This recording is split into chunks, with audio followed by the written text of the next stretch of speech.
Hello! You are watching the Video Voters Guide, organized by the League of Women Voters of Portland.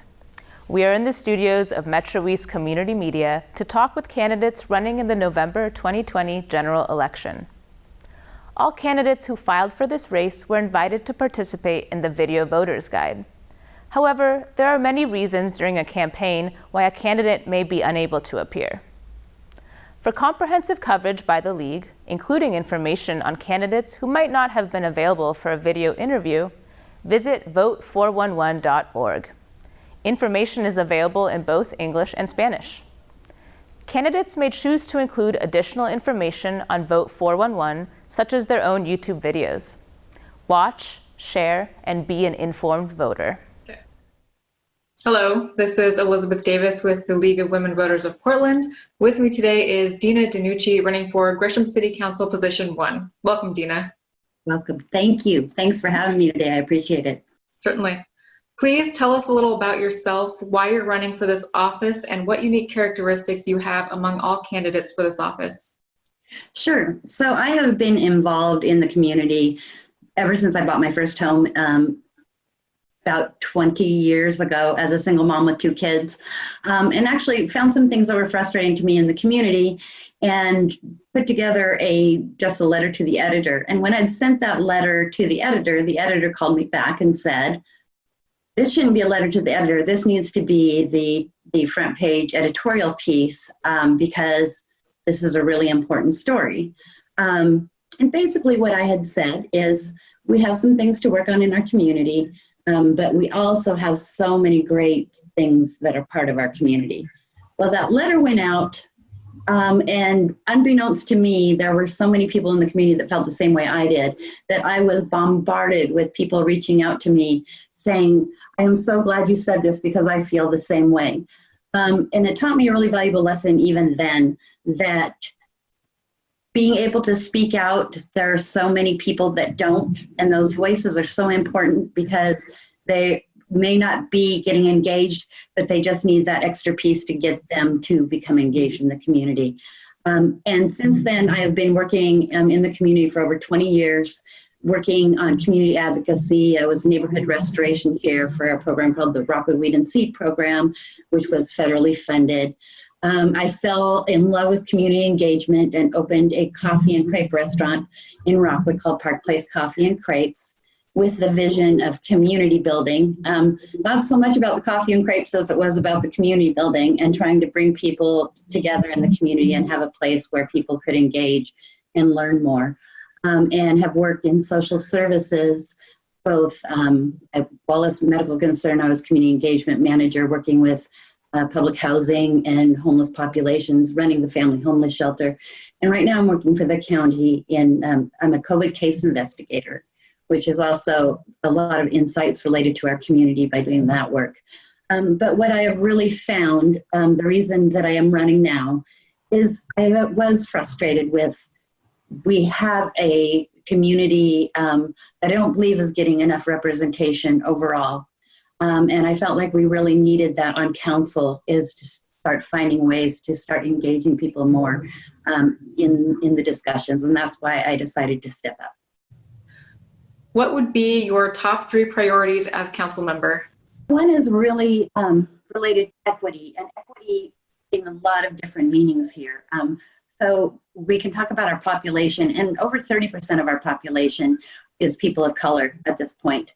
And what is frustrating to me is that between both our council and our city operations staff, there is no diversity or inclusion training for them to understand the populations that we're serving. We're serving them the same way that we were serving them long before we became a very diverse area.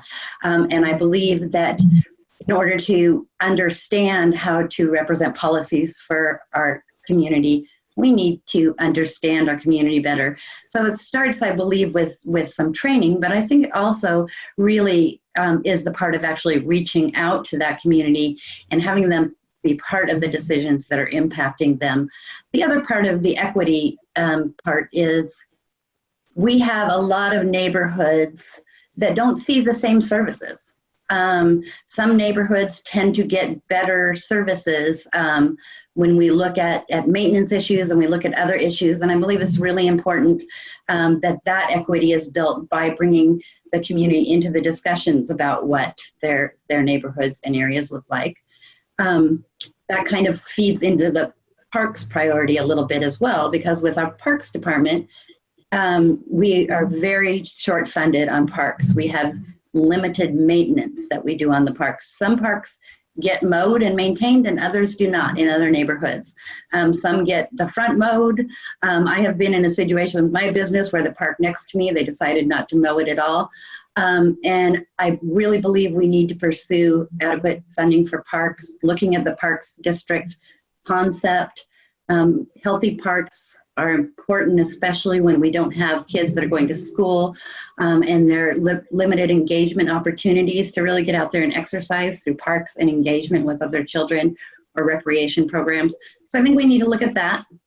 And the other priority I would say is very important is housing. Housing has been looked at for a long time in Gresham because there was a worry at the time that the housing prices were going up higher than the incomes for a lot of people in the Gresham area. And so there was actually a study done by Eco Northwest that said the problem is we don't have enough housing, and that goes through every income level that we are lacking housing in. So I am concerned about giving incentives for housing to happen, looking at housing of all income levels to make sure that people can be housed, and look at housing more as a right for our community. Also looking into homeowners programs, education, finding ways to be proactive for those people that are houseless, and working forward on options to get housing for everybody, and potentially to spread that housing equitably across the Gresham area so that we have a diverse population throughout our city. So those are the main three. The COVID-19 pandemic and the resulting devastation of small business, city employee layoffs, and housing displacement will be with us for some time. How would you seek to address the fallout, including the reduction in city revenue?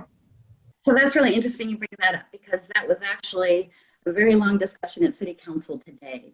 The city was already at a deficit of 7.9 million, and then since then we're up to over 13 million.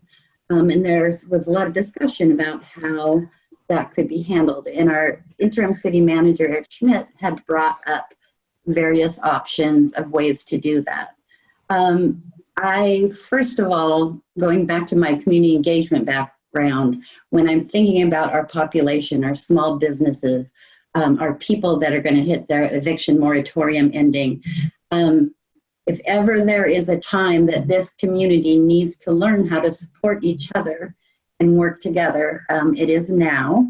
We have, the city of Gresham is not going to have the funding to save all of the things that can potentially happen, but I do believe that the city should make a very strong effort to build community and support local, and explain to people that this is one thing that we're all in together, that supporting businesses local is, and making sure that people can thrive, and putting an extra impetus on that's going to be really important.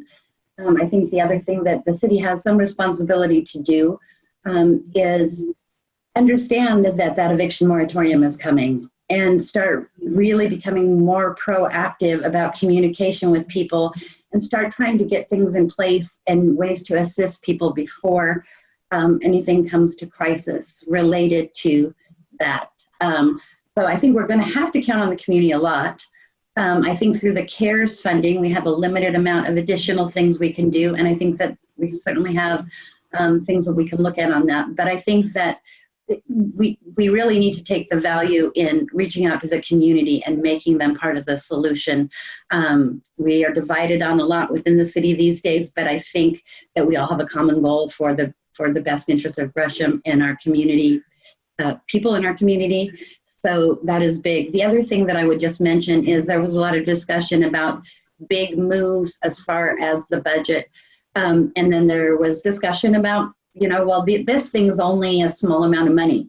I think that we need to go through the budget and look at every expenditure and not fall into old habits of loyalties, et cetera, from previous years, making it so certain things remain funded. I think we really need to take a hard look.